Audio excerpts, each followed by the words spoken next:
এবার গাজীপুরের দিকে লিচুর ফলন আসলে অনেক কম হয়েছে এবং তারপরেও যেসব লিচুগুলো হয়েছে সেসব লিচুগুলো বেশি একটা বড় হয়নি এবং প্রচুর গরমে বলা চলে যে লিচুগুলো আগেই পাকা শুরু করেছে।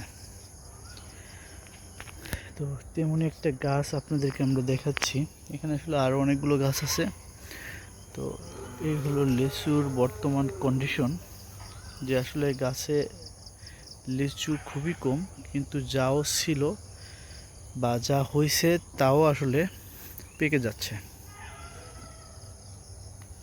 তো এটার মেইন কারণ যেটা হলো যে আসলে টেম্পারেচার, এবং সেই সাথে আসলে পেকে যাওয়ার কারণটা হলো টেম্পারেচার, কিন্তু লিচু আসলে কম হওয়ার যে কারণটা সেটাও এনভায়রনমেন্টের একটা এফেক্ট আছে।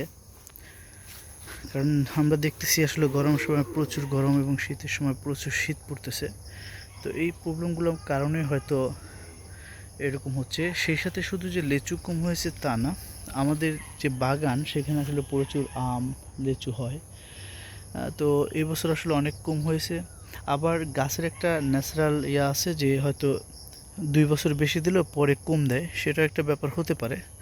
কিন্তু তারপরেও বলা চলে যে আসলে লিচু অনেক কম হয়েছে, কারণ এই পাশে যে গাছগুলো আছে এই গাছেও আসলে লিচু অনেক কম।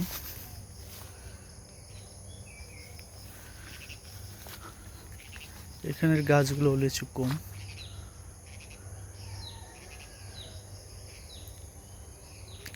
তারপরেও আসলে যাই হোক, আলহামদুলিল্লাহ। তবে মনে হচ্ছে যে আসলে প্রবলেমটা এনভায়রনমেন্টাল প্রবলেমের কারণে আসলে এরকম হয়েছে। দেখা যাক নেক্সট টাইম কেমন হয়, সেই অপেক্ষায় থাকি।